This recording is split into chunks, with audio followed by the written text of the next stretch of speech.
Hello, encouragers. I'm Rebekah Scott, wife, mother of 4, author, and owner and designer of Rebekah Scott Designs. I'm here to encourage you, to make you feel the I can do this spirit each and every day of our awesome journeys to fulfill those many important roles. I believe we are fully equipped to execute, and I will provide you with as much knowledge and practices and systems as I can to help you understand just what I know you can do. Execute. We got this.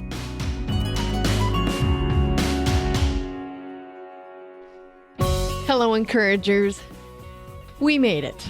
We are here. We are on our second series for the year 2020. And I know this is unforeseen circumstances. I had no idea that I would be delivering a message about how to work from home, how to stay at home, how to stay quarantined. I mean, we're just in such uncertain times and unprecedented times. I knew I had to get on and record what I myself am doing for myself personally, for my professional life, and also family-wise. And I have a few things to tell you to keep you encouraged, because after all, that's what I'm here to do, is to encourage you. And so thanks for coming back and listening to brand new episodes. Remind yourself to please rate and review me, especially during this time when it's just uncertain. Running a growing business is difficult when people are scared to buy anything right now. But if you could just give me a rate and review, that's about like paying me $100 because they mean so much in the podcast world. So if you would just tell yourself that, that would be wonderful. On your podcast app, you just search for The Encourager, even if you've already downloaded it. What you do is go to your podcast app, search for The Encourager, then scroll down, and that's where the ratings and reviews are. So if you could do that, I would just be so grateful. Let's start talking about how to stay encouraged even when we're in a little bit of chaos. Okay, first I want to remind you of one of my favorite Bible verses, 1 Thessalonians 5:16 through 18. Rejoice always, pray continually, give thanks in all circumstances, for this is God's will for you in Christ Jesus. I'm talking all circumstances, and this is one of those. We will rejoice and we will pray continually. Okay? So first, what I would recommend is listen to my almost 100 plus episodes that I have done before this. You guys, so many of them apply to what we're going through right now. The ones that I highly recommend are how to work at home with small children. That one's a great one for what we're doing with the homeschooling right now. Definitely take a re-listen to the spousal business meeting. Maybe even invite your spouse to listen to it with you. Download the worksheet. It's on our resources tab on the website, theencouragerpodcast.com. It's a great time to get on the same page with your hubby. Also, the podcast episode, What to Do When You Have a Derailment. Like, this is a huge one, but it also applies to just the everyday derailments. Listen to that one. Also, listen to the episode, Why You Must Have a Website, especially if, and I try not to say small business, I try to say growing business. If you are operating a growing business right now, then you must have a website because everybody is heading online as we can't make it to the stores and things. So that's a really good one that we need to listen to right now in this time. Also, listen to any of the episodes about goal planning. Right now is the time to be stiller. We have more time to think about things. We have more time, I'm not going to say to worry about things, but we have more time to debate what is really important to us and to think through what are our true goals. This virus is really making us think, what is important? What are my dreams? How can I pursue them? And what do I do in this state of uncertainty? Let's goal plan. Let's figure out what we're going to do coming out of this. So take a listen to them, absorb them, do the homework. There's detailed show notes on all of them. And then check out the resources tab on my website, theencouragerpodcast.com, for more templates and things if you're listening. The weekly agenda is a good one because you may have to redo your weekly agenda with all the children at home right now. Download the spousal business meeting, the marketing plan. There's all kinds of PDFs. It would be very helpful for you to take an hour every day or every week to just do a little bit of homework. So here is what I recommend for each separate category, and I broke them down into categories. Personally, what I want to encourage you with and what I am personally doing. Professionally, what I want to encourage you with and what I am doing. And also family-wise, how I want to encourage you and what I am personally doing. So personally, get up. Yeah, I know. Use this time to sleep in a little longer. Let's do some self-care, but let's not self-care till 8 a.m. or 8:30 or 9 a.m. Okay, let's still set the alarm, get up. Hopefully you're getting to sleep a little bit longer, but get yourself prepared for the day. Remember, you need to wake up before the kiddos. That is the most important part right there. Because if you wake up answering questions and meeting needs and you never got the opportunity to center yourself, you'll wake up crabby. So at least wake up before the kiddos. Ideally, wake up in time to have your own cup of tea or a cup of coffee, to exercise, to do your devotional, whatever it is to set you up for success. It may be at a later time. I hope you get to sleep in a little bit, but still make sure that it's before the kiddos. Get ready. Yeah, get ready. Put your makeup on or do your hair or whatever it is that makes you feel a little bit more ready. Maybe it's just lip gloss. Maybe it's not even the whole face. That's okay. But do some form of getting ready, because that time you spend in the mirror tells your subconscious you are important. You are important. You are staring at yourself and telling yourself you have value and you will get ready for the day. And exercise. I would even argue to exercise more. I always say exercise is the cheapest therapy you can find. It's better than alcohol or therapy or anything. Now, I definitely recommend all kinds of therapy, but exercise for me is just a really good stress reliever. And especially in the uncertain time with a growing business, to me, 100 burpees will help me work through some ideas and some fears in no time. So get some exercise in, especially with the fresh air. Dress the part, right? You know that I preach about this a lot, but get dressed. Don't just wear your yoga pants for days on end, or your leggings or your sweatshirt or your baseball cap. Get dressed. Dress the part so you can record a fun video that keeps your audience in the zone, that encourages them also, that loves on them, that shows your family you're showing up, that shows your kids you're not full of fear. You are full of confidence that God will get us through this. Get ready. Get dressed and dress the part. Read your Bible or a devotional or meditate. Spend time outside of the ego. Spend time praising God, asking Him for direction, worshiping Him.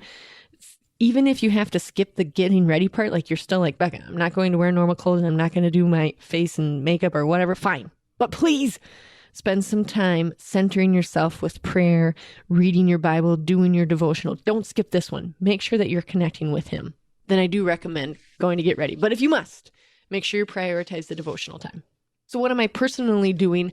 I'm usually always wake up at 5:15 to do my exercising, my time with God, my Bible and everything. But I did back it up a little bit because I would have 3 hours of silence before the kids woke up, which was glorious, but not going to deny a little bit of sleeping in is good for the soul. So now I wake up at 6 a.m. I do my workout from about 6 to 6:30, 6:45, depending on the length of it. I spend time with Jesus in just solid silence. Then I shower and get ready, and then I do my devotional and stuff while I make all the food for the day. By the time I start to make the food, because the kiddos are at home, I do involve them, which I'll talk about in a little bit here. But for me personally, I am getting up at 6 and getting ready, and I'm still recording videos for my growing businesses. And so, yes, I still do hair and makeup and look the part.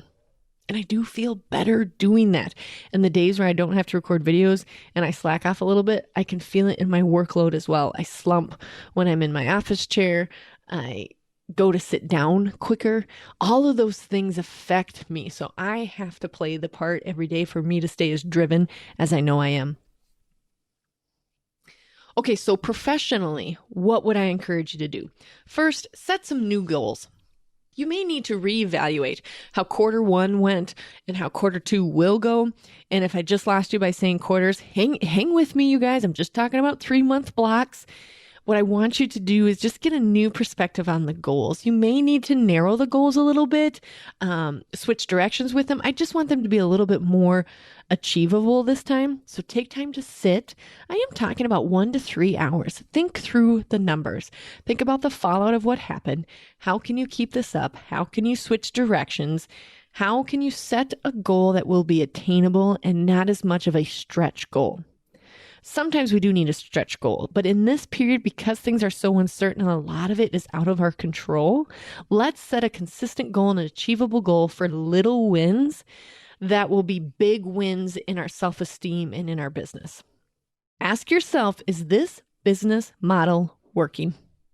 Or if you don't own your own business, is your job working? Do you need to switch positions? Do you need to mention that you have some talents that nobody has discovered yet? And if you own your own business, maybe the business model of traveling all the time is no longer working. Maybe you do need a website. Maybe you need to do more Facebook Lives. Push the play button, go live, be authentic. Let people see what you make. Let them see what you do. Let them see why you love it. Is your business model working, or should you try to change it up? Can you sell on different platforms? Do you need more help, less help? Think about your business model and ask yourself, is it working?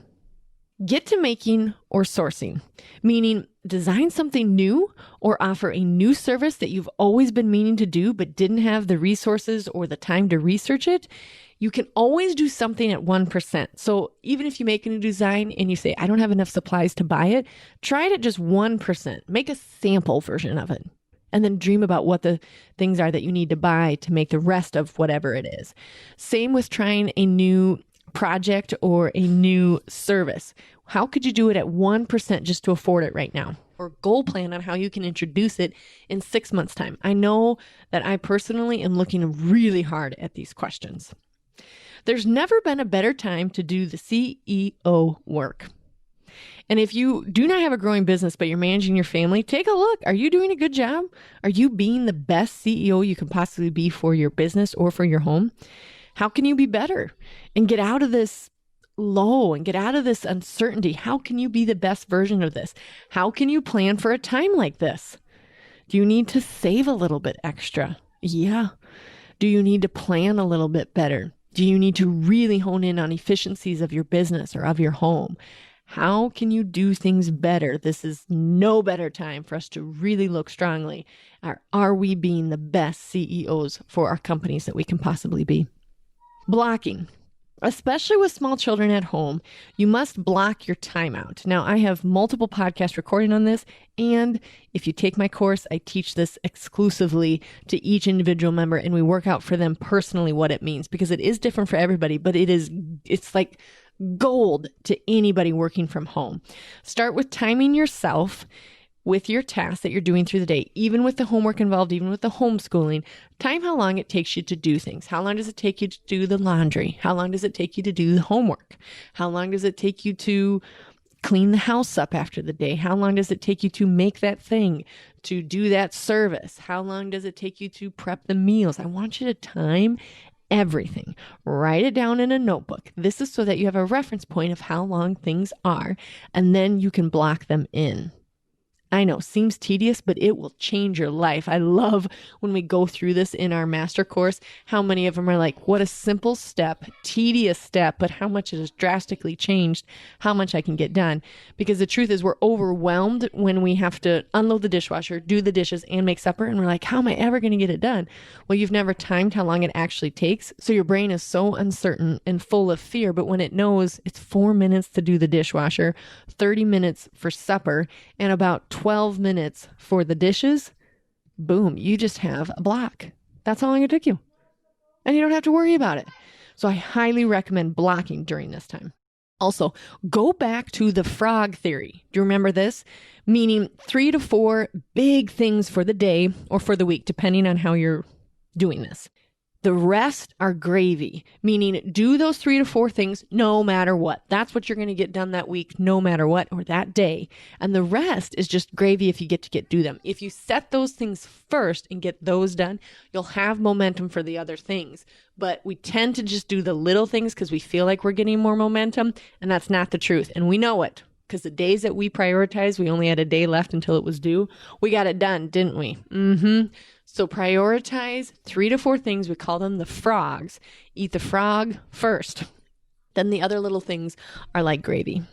Consume some books or some courses, free ones or even the paid ones. Now is the time to consume some work that will make you a better business owner, a better mom, a better wife, a better servant of God. Whatever it might be, now is the time to consume some books. And I promise it will pay off. Plus, there is a load of free resources right now as people are trying to reach their audiences and offer mercy and grace to us during this time. So be sure to check out all the free different resources that you can get right now for books or courses. Set a goal with the book that you are reading. So read it, then apply it, meaning print the worksheets or take the course or whatever it offers afterwards, and then share it with others. It's really important that whatever book you are reading, that you implement it. Don't just read it. Implement it. If you're going to spend the time doing it, now is the time to also implement it. For me personally, I always listen to the audio version because I can listen to it while I work, meaning the sewing. And then I buy the paper form of it, the paperback, hardback, whatever it is. And then I do print off the worksheets and start applying it. I share what I know with my executive assistant. I share what I know with my family or my advisors in my life. And then I start applying it. That's just my principle with books. I also allow myself to abandon ship if the book is just not working. Like if you get 3 chapters in, you're like, I just do not relate with this and it's rubbing you wrong, bail. I give you permission. You do not have to finish the book. But if you are jiving with it, and sometimes when it makes you feel uncomfortable, it's actually because it's calling you out on something you need to improve. So, pray about that and find out what's going on. Is this because it's stirring in you what needs to happen? Or is this just totally unrelatable and you need to bail? Think about that. Ask people in your life. If they hesitate, it's probably because you actually do need to read it and hear it, and they didn't know how to tell you. That might be a good indicator as well. So what am I doing professionally? Well, I did have to cut back on employees. I didn't have to lay anybody off because my business model is contractors. The seamstresses work per piece. But I did have to tell them in a long, awesome email that the loads would be really light here until sales pick up, and I need to sell what's on my shelf. I actually had to make some phone calls to my salaried people and cut them back a little bit until sales are more predictable. I am a sales-based business. And it was very difficult and humbling. And I learned a lot about who's got my back. And that's a really important thing to have as well. Also professionally, I did reset my goals. So I'm re-looking at the second quarter goals and the third quarter goals. I have my marketing planned out, but there are a couple things that I'm going to delay until people feel more confident with their purchases. So I needed to relook at those goals and look what is possible. I was going to buy a van or a tack house, whichever one needed more. The tack house is where I store all the extra inventory. The cargo van, Jerry, I love him dearly, needs to be replaced. And so I had saved up enough, but I probably will be using that for payroll. And so just, redoing my goals a little bit, thinking about, okay, I could make the van last until the end of the summer. Then I could save up enough, rethinking through my goals. I did decide that I would keep my website goals there. Because remember when I asked the question, is your business model working? What I would change about mine is a little less travel as the kids get older and these times are unpredictable right now. And I am at home. The main avenue for people to buy from me is my awesome website. It is shoprsd.com, you guys, for my purses and accessories. And it is amazing.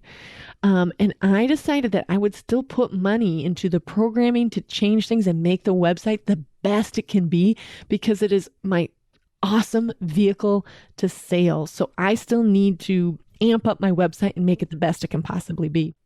I am consuming more books and more courses as I try to be the best CEO I can. As long as I am not making as much, that doesn't mean I'm not designing as much. I'm actually designing a little bit more because I have more time. And I am really taking a look at my CEO work. How can I be better and prevent times like this? How can I have more in savings? How can I have more efficiencies? Who on my team am I not utilizing all of their strengths? I'm really spending time thinking about things as a CEO.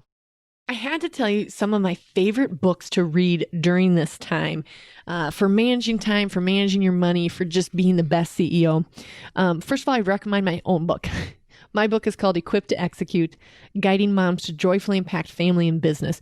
It is available on my website, theencouragerpodcast.com. And you guys, it's great about blocking and managing your home life. It's a quick read that really is a workbook book where you can fill out right inside the book. It's $20. It's a great gift for someone who's going through trying to figure out how to work from home. And it's a great thing for you yourself to fill out and get on the same page with your family.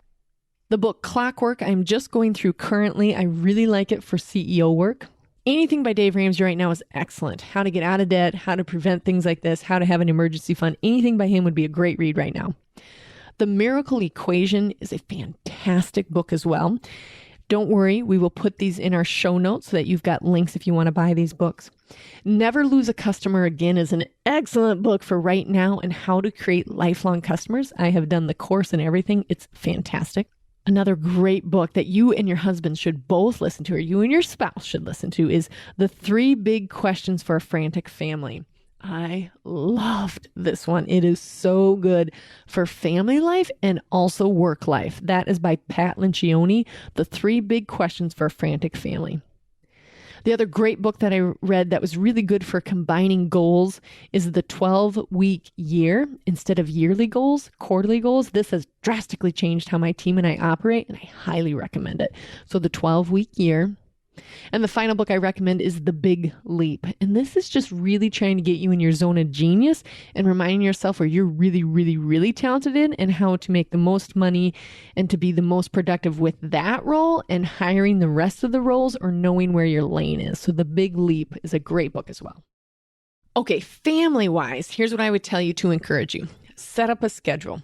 The kids need it for their fear and all the uncertainty. They need it to know what's going to happen next, and you need it for your sanity.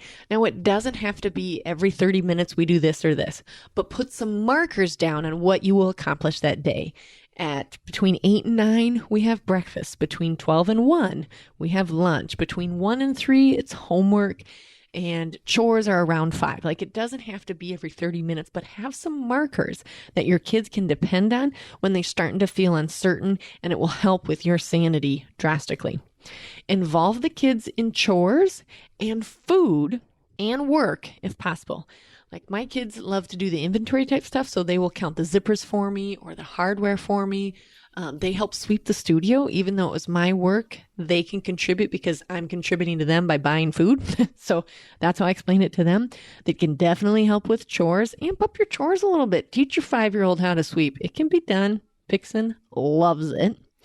And then also help get them involved with food. Help pick a child for a day and they will prep their food. I'll talk a little bit about how I do that later here. Allow for free time and me time for yourself. Sometimes we can overbook ourselves with the homeschooling and the work and our hubby and trying to figure out all these things. You really do need to allow for some free time for yourself. So whether that's Saturday afternoon or all day Sunday or half hour in the evening where you shut your door and you're just by yourself, give yourself some me time to kind of decompress and soak in all that is out of control and in control. So you need a little bit of me time blocked in.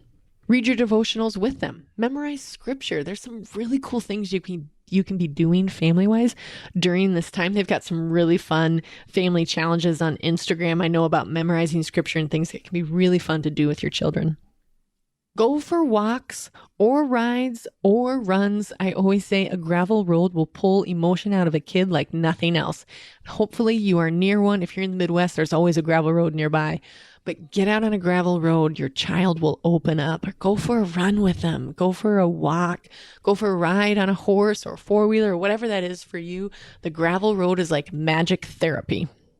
I would limit the screen time to 30 minutes at a time. Now, before you scream at me, I don't mean 30 minutes for the whole day. Ours are allowed 4 30-minute blocks. So that is 2 hours of screen time. The girls never get close to the 2 hours. They just don't. They probably do about 2 of the 30 minutes. My son, I do have to limit more. He's a 13-year-old. But the 30 minute is about the cap where I'm about ready to go bonkers because I can hear it in the background and stuff. And it works for our family. We don't let them watch movies all in one group unless it is as a family. That's just a personal rule for us and it works so that we all sit down and we watch the movie together and that I feel less guilty about them watching movies all day long. So we just do it in 30-minute spurts. Reward good behavior when you see it. We're on top of each other, right? We're all in our homes. It's easy for us to get irritated, all of the things. So when you see the good behavior, you need to reward it. We do a special plate. It's just a plate that says celebrate on the outside edge. And if I see an act of kindness or something out of the ordinary, they pick up trash when it wasn't even theirs, I say, hey, get down on my knees, look them in the eyes and say, you are in the special plate. And they're like, what? Why? And you tell them how special they are and why it matters. It's a great way to reward good behavior. Don't discipline the behavior. Look at the heart issue. Meaning, if Razzie is hitting her sister for petting her horse, she's really dealing with jealousy and self-control. So I make her sit out and think on it, and she will apologize for it. But then I also talk to her about jealousy and how it happens and occurs in me, and also about self-control. So get to the heart issue, not the behavior issue. Another thing, you guys, buy art supplies. Listen, I have a really cool studio and the girls love it, but I still bought sketchbooks. There's even this YouTuber that they watch where they do it in 15-minute spurts, but they watch him draw things and they love this little sketchbook. Have every Sharpie available you can imagine, marker available, scissors and glue and a sketchbook, and you're good to go, mama. Like, buy art supplies. Also, during this time, get to know your child. The best time to parent and to know their hearts are when all the activities are away. I am loving getting to know my children on a heart level even more, because I feel like I've gotten to do that because I do work from home and have more flexibility. But knowing who they are outside of activities, especially my 13-year-old Gus in sports, been athletic since he was 18 months old. And I know who he is in sports, and I know his character in sports, and when he overreacts, and actually when he's really awesome at it. I know all of those things about the sporting, but to know his heart outside of sports has been amazing. He has an incredible way of building things. He's got a really soft heart.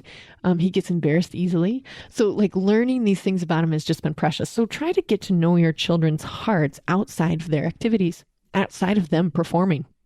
Plan a date night with your hubby. Now, listen, date night's going to be interesting right now because we can't go anywhere, but you can still go for a walk together. You can still sit on a gravel road, listen to country music, and drink whatever you want. Like, we have been known to do that. Whatever it means for you two to connect and step away outside of the house, walk on the gravel road. Gravel roads around here, like I said already, real good therapy.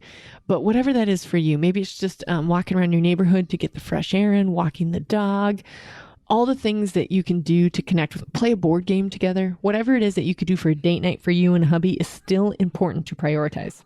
Play board games. Before you grab the remote, play a board game. There's so many different ones and so much fun to get to connect that you can really do a family board game, even down to the 5-year-old. She's always paired up with somebody, but they love that. And those are things that they'll remember probably more than a movie night. One of my favorite things to do is make a list of the house cleanup things that you need to do. Like, go to every single room and write down what drawers you could clean out or how could you simplify the room. Oh, and I have a lot of podcasts with Joshua Becker about simplifying your home. It's so good, you guys. And then think about what could be the daily chores. Make that list out so the kids can also incorporate daily chores with their homework. Think about the big projects that you've wanted to do in your house and prioritize them.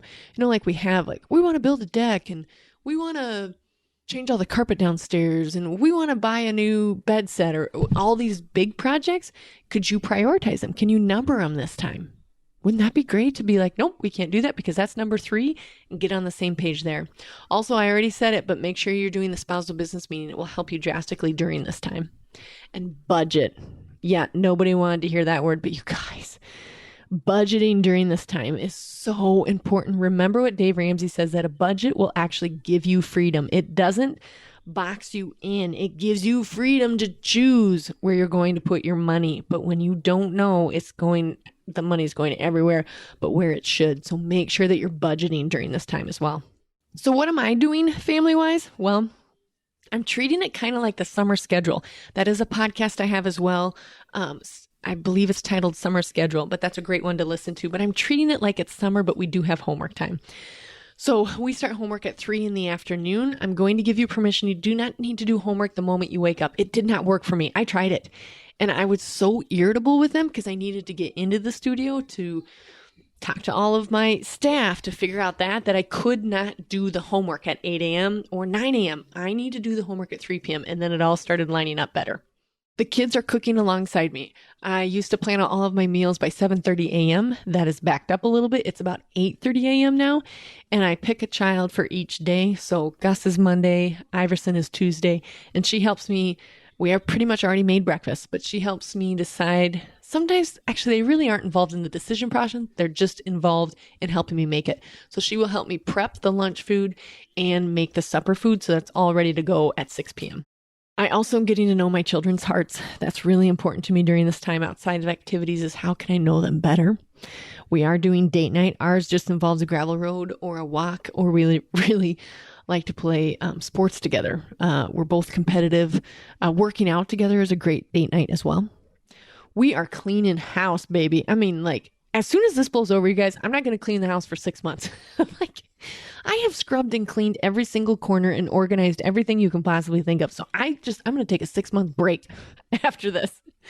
We're also doing our spousal business meeting and prioritizing big projects, especially with cash flow different now. It's like, ooh, okay, maybe we should change up how we prioritized it before. We're taking a look at our big things like, do we like our insurance? Do we like our auto insurance? Do we like our home insurance? Do we like our doctors? Should we be switching some of those things? So we're also having larger conversations because we have more time to think about them and less time to just kind of put them off. And of course, I still make a Saturday list because I still work during the week, not as much. But I still make a list for Saturday so that I can feel sane. Like, okay, this is what we're going to do. And I involve the family as much as possible because they get to cross it off. They get to feel powerful. They get to see that it will end. I'm really big about when the kids can visually see, like when the pile goes down, mommy said she'd take a break. She would come outside. She would jump on the trampoline, play ball with us, whatever it is. Make a list so that they can see there's an end in sight. Okay, everybody, that's how I can encourage you. That's how I encourage you personally, professionally, and family-wise. What I want you to remember above all else is to breathe in forgiveness and grace all within the same breath. We're all going to hear or read or say things that are stupid or negative or positive or whatever it is. So whenever someone speaks or you yourself speak, remember to breathe in forgiveness and grace all within the same breath. Your only job is to worship God. That's it. That's it. Everything else doesn't matter until you do that one thing with everything you do. You just need to worship God. We will get through this one step at a time. I am here. Reach out to me on Facebook or email or the website. I'd love to hear from you, especially individually. It's so fun to find out what this means for the different positions and how I can encourage you. This journey was always guaranteed that it would have ups and downs. And right now we're just in the down part, but we can get through this together. I want to share with you what I sent to my RSD team, my staff last week. Sunny days are ahead. Thank you again for being so understanding and holding my hand through this. Remember how I frequently talk about our business being a roller coaster, full of fun, twists, and turns? And I say, here we go. When I say here we go, it's like we're accelerating up the roller coaster. Here we go. Or we're accelerating down and we got our hands in the air. So I say that frequently. Well, for now, I think we are just pulling into the harbor to readjust, tighten the nuts and bolts, secure our seatbelts, and change up seating arrangements. The cars will leave again at breakneck speeds, and we will be sitting next to each other in no time, hands in the air, excelling into blue sky, and praising God for the fresh air and new perspective. Who's ready to ride? I love you all so much. Please take care of yourself and your sweet families. Until next time, we got this.